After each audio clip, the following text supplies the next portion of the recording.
الكوميديين، الفنان الكوميدي أكرم حسني المعروف بسيد أبو حفيظة أجرى حوار من نوع خاص جدا مع مشجع جزائري. تعالوا نتابع نشوف أبو حفيظة بيعمل إيه.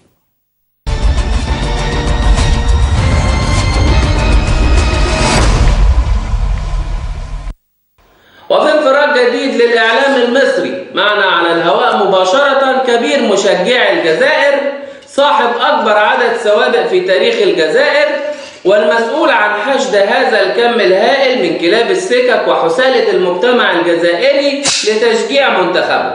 معنا على الهواء مباشرة السيد مأجور بن سفاح، مسجل نفس وسرقة بالإكراه وقتل عمد واتعدم مرتين قبل كده. اهلا بيك سيد مأجور بن سفاح. اسمع نقول لك لا سلام ولا كلام بيني وبينك. اسمع انت تترمي هنا وتقعد زي اللي في رجلك، ولما اسالك ترد، فاهم؟ قول لي ازاي يا ابني قدرت تجمع هذا الكم الهائل من المساجين وكلاب الشوارع وحسالة المجتمع الجزائري علشان ترهبوا بيهم اخواتكم المصريين في السودان؟ اسمع نقول لك سي تري فاسيل. يا ابني اتكلم عربي، احنا عرب. Tu ne parles français؟ ايوه كده. سهل جدا انه تلاقي مجرمين وسفاحين بالجزائر. هذا بدايات التدريب عند الصبيان والشباب توعنا، انه صغير يتعلم كيف يقطع اصابيعه، اصابيع اخوه، تخت عين اخوه. يعني انتوا ارهابيين من وانتوا صغيرين. يا اخوي قول لي سيد مأجور، هل تعرضت لأي حادثة في الصغر أثرت عليك؟ يعني مثلا هل كنت بتتخبط وأنت صغير مثلا في السرير وأنت قايم تشرب؟ هل في أي حادثة من النوع ده أثرت عليك في الكبر؟ من البداية أنت تحاول استفزازي، ها؟ نعم تخبطت بالزيف وأنا صغير. كتير خبطني المدرس تاعي، كتير الدكتور خيطني الجرح، تخبطت بالزيف يا أخي. طيب سيد مأجور سيبك من العقد القديمة وخلينا نتكلم في الجديد. انتوا ادعيتوا ان انتوا عندكم الاتوبيس بتاعكم اتخبط عندنا في مصر وان كان في 8 من القتلى الجزائريين، هل عندكم اي دليل على الادعاءات دي؟ بالقطع لدينا، ويعكف الكثير من الجرافيك ديزاينرز الان على الصور الملفقه ووضع صور لعصابات الشوارع وتظبيط التمثيليه مفبركه علشان تقدموها للفيفا. نعم. طب قول لي سيد مأجور، ايه السبب ورا ان انتوا اشتريتوا كل الاسلحه البيضاء اللي موجوده في السودان قبل المباراه؟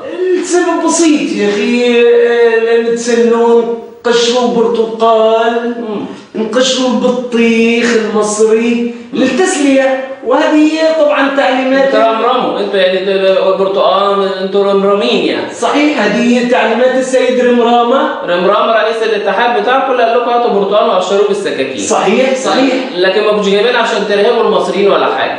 لا، نهائيا نحن لا ننوي ايذاء المصريين نهائيا. سيد مأجور بن سفاح، ازاي بتشوفوا نفسكم بعد ما شلتوا تذكرة التأهل للمونديال بإيد وإيد التانية ملوثة بدم اخواتكم المصريين؟ مأجور، أنا لست فقط المأجور الوحيد بالجزائر.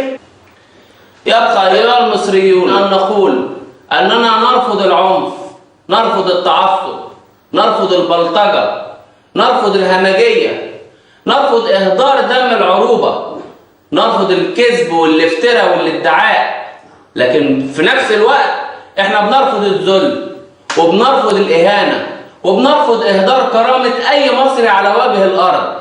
وعشان كده سيد مأجور الشعب المصري محملني أمانة مش هتغلى عليكم أبدا.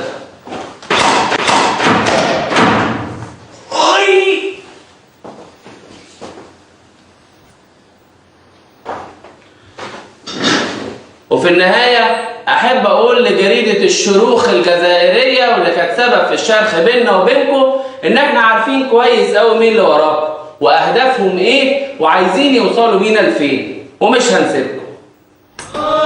يا غالية يا غالية يا غالية يا حبيبتي يا بلدي رايتك برضو عالية.